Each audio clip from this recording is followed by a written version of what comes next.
الحمد للہ رب العالمین والصلاة والسلام علی سید الانبیاء والمرسلین اما بعد فاعوذ باللہ من الشیطان الرجیم بسم اللہ الرحمن الرحیم الصلاة والسلام علیک یا رسول اللہ وعلی آلک واصحابک یا حبیب اللہ الصلاة والسلام علیک یا نبی اللہ وعلى آلك وصحابك یا نور اللہ۔ تلخیص ابواب طحاوی شریف کتاب الطہارت باب 42 نماز میں بسم اللہ الرحمن الرحیم پڑھنا۔ نماز میں بسم اللہ الرحمن الرحیم پڑھنے کے بارے میں 3 مذاہب ہیں۔ ایک گروہ کے نزدیک یہ سورہ فاتحہ کا جز ہے، لہذا اسے سورہ فاتحہ کی طرح پڑھا جائے۔ وہ کہتے ہیں حضرت نعیم بن مجمر رضی اللہ تعالی عنہ نے فرمایا کہ میں نے حضرت ابو ہریرہ رضی اللہ تعالیٰ عنہ کے پیچھے نماز پڑھی، آپ نے بسم اللہ الرحمن الرحیم سے شروع کیا، غیر المغضوب علیہم ولا الضالین پر پہنچے تو آمین کہا، تو لوگوں نے بھی آمین کہا۔ پھر سلام پھیرنے کے بعد فرمایا، اس ذات کی قسم جس کے قبضہ قدرت میں میری جان ہے، تم سب سے زیادہ میری نماز سرکار دو عالم صلی اللہ تعالی علیہ وسلم کی نماز کے مشابہ ہے۔ حضرت ابن عمر، ابن عباس اور ابن زبیر رضی اللہ تعالیٰ عنہم سے اسی طرح منقول ہے۔ حضرت ابن عباس رضی اللہ عنہما نے بسم اللہ الرحمن الرحیم کو سورہ فاتحہ کی 7 آیات میں شمار کیا۔ دوسرے گروہ کے نزدیک نماز میں بسم اللہ الرحمن الرحیم بلند آواز سے نہ پڑھی جائے۔ تیسرے گروہ کے نزدیک نماز میں بسم اللہ مطلقاً نہ پڑھی جائے۔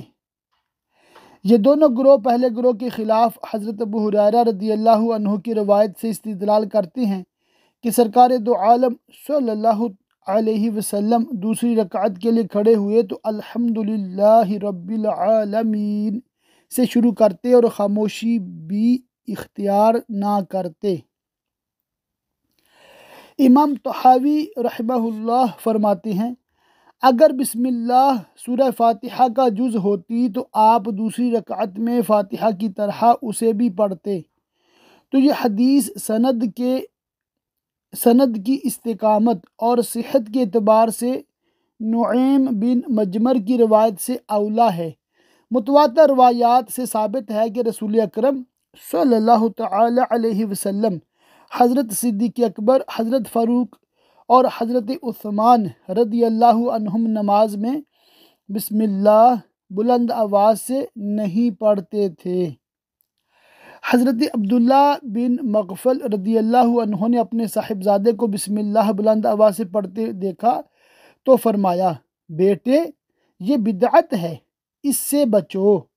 میں نے سرکار دو عالم صلی اللہ تعالی علیہ وسلم، حضرت صدیق اکبر، عمر فاروق اور عثمان غنی رضی اللہ عنہم کے ساتھ نماز پڑھی ہے، لیکن اسے کسی ایک سے نہیں سنا، لہذا الحمدللہ رب العالمین سے شروع کیا کرو۔ ان روایات سے بسم اللہ کا ترک لازم نہیں آتا، کیونکہ یہاں قراءت مراد ہے اور وہ ثنا کی طرح بسم اللہ کو بطور ذکر پڑھتے تھے، اس لیے اسے بلند آواز سے نہیں پڑھتے تھے۔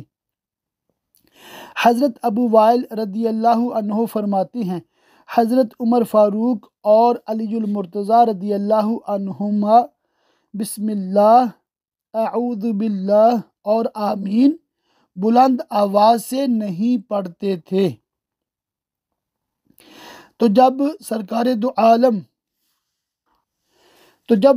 دو عالم صلی اللہ علیہ وسلم سے ثابت ہوا کہ آپ نے بسم اللہ کو بآواز بلند نہیں پڑھا، تو معلوم ہوا کہ سورہ فاتحہ کا حصہ نہیں۔ امام ابو حنیفہ، امام ابو یوسف اور امام محمد رحمہم اللہ کا یہی مسلک ہے۔ اللہ پاک کی بارگاہ میں دعا کہ اللہ پاک ہمیں خوب علم دین سیکھنے، یاد رکھنے، عمل کرنے اور دوسروں تک پہنچاتے رہنے کی توفیق رفیق مرحمت فرمائے، آمین بجاہ النبی الامین وصلی اللہ تعالی علیہ وآلہ وصحبہ وبارک وسلم۔